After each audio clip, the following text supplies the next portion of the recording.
Donc nous avons grand plaisir à vous accueillir à Saint-Brieuc pour cette 16e journée de la coordination bretonne de soins palliatifs sur le thème « Prendre soin de la personne vulnérable, handicap et soins palliatifs ». Vous êtes à nouveau très nombreux, près de 800, à avoir répondu à notre invitation. Et c'est une réelle satisfaction pour tous les membres de la coordination qui préparent ces journées de vous accueillir si nombreux, année après année. Le Comité consultatif national d'éthique, dans son rapport sur le débat public concernant la fin de vie, reprend des constats récemment là, que nous connaissons, la loi Leonetti insuffisamment connue et insuffisamment appliquée, le non-respect de l'accès aux soins palliatifs pour chacun, des soins palliatifs par ailleurs insuffisamment développés et la peur toujours présente de nos concitoyens d'une fin de vie trop éprouvante. Ce rapport préconise ensuite des recommandations sur l'accès aux soins palliatifs. Il ouvre aussi la réflexion à la possibilité d'une sédation profonde jusqu'au décès en phase terminale et au fait de rendre les directives anticipées contraignantes. Il insiste sur la nécessité de débats concernant ces points et sur l'importance de prendre en compte toute la complexité de ces enjeux. Ça ne sera pas l'objet de notre réflexion aujourd'hui, mais je vous invite à y réfléchir personnellement et en équipe. Mais dans ce même rapport, pour ce qui nous concerne aujourd'hui, il est noté, concernant la fin de vie des personnes avec un handicap, que l'espérance de vie des personnes handicapées augmente plus vite que celle de la population générale, et pourtant cette réalité reste invisible. Elle n'est au cœur d'aucune politique de santé, elle n'a fait l'objet d'aucune étude à l'échelle nationale, et rares sont les médias qui s'y sont intéressés. On y note aussi qu'il existe de profondes inégalités territoriales concernant les établissements médico-sociaux qui hébergent des personnes adultes handicapées, les maisons d'accueil spécialisées et les foyers d'accueil médicalisés. En moyenne, la moitié des résidents de ces structures décèdent à l'hôpital et l'on ne sait absolument rien de la fin de vie des personnes avec un handicap à domicile. Autant dire qu'il y a quelque chose à travailler. Pour notre matinée, nous allons d'abord écouter Régis Aubry, qui est président de l'Observatoire national de la fin de vie, qui va nous présenter un état des lieux sur la fin de vie dans les établissements pour personnes adultes handicapées. Nous partagerons ensuite avec Philippe Morin, président du groupement d'études des services de tutelle de l'Ouest, une approche juridique de la fin de vie d'une personne avec un handicap. En deuxième partie de matinée, André Biche, qui va nous rejoindre, je ne sais pas où il est, qui est président de l'association Convergence Bretagne, abordera de manière concrète la fin de vie de personnes ayant vécu le handicap.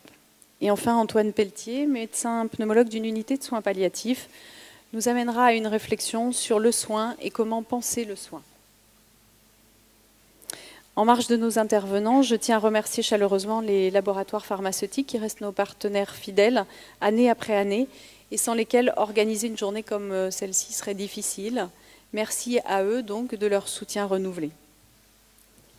C'est la première fois que nous sommes si nombreux et cela témoigne probablement du besoin et du désir de rencontre que créent les questions que nous portons chaque jour auprès des personnes particulièrement fragiles, vulnérables, personnes handicapées, personnes en soins palliatifs.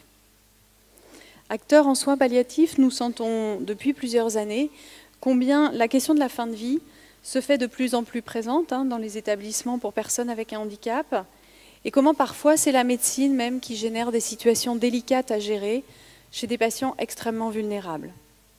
Il nous a donc semblé important de réfléchir à cette question ensemble, professionnels de soins palliatifs et professionnels du monde des handicapés.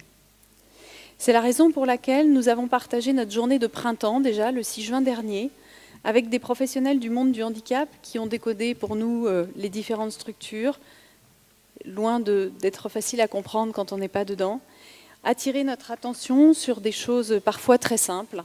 Par exemple, une personne sur deux avec un handicap ne sait pas ou ne peut pas dire où elle a mal. Les paroles de Sarah, le 6 juin dernier, jeune adulte avec un handicap physique, nous avaient particulièrement touchés avec finalement des interrogations communes. Comment rendre le monde de la médecine plus doux, pour les plus vulnérables d'entre nous et comment donner sa place à la personne concernée, quelle que soit sa fragilité, sa dépendance. Nous nous sommes également interrogés sur la manière d'améliorer l'accès aux soins palliatifs pour les personnes avec un handicap en fin de vie, sur nos possibilités de développer une meilleure collaboration entre professionnels agissant auprès de ces patients. Professionnels du handicap ou des soins palliatifs, nous portons des valeurs communes. Nous savons que pour la personne avec un handicap, comme pour le patient en soins palliatifs, donner des soins ne suffit pas. Prendre soin est nécessaire. Et nous vivons avec elle, peut-être particulièrement fort, les ambiguïtés de notre société qui prône l'égalité pour tous, mais hiérarchise les vies selon les critères de rentabilité, qui invite à respecter la fragilité, mais la marginalise en se perdant dans des idéaux de puissance, qui encourage l'indépendance d'esprit, mais impose des normes de plus en plus nombreuses. La vulnérabilité de la personne avec un handicap ou celle de la personne en fin de vie nous rappelle ce qui est à la racine, au centre, au plus intime de toute existence, au cœur de chacun d'entre nous. Contrairement aux apparences, il ne s'agit pas d'une fragilité accidentelle de surface.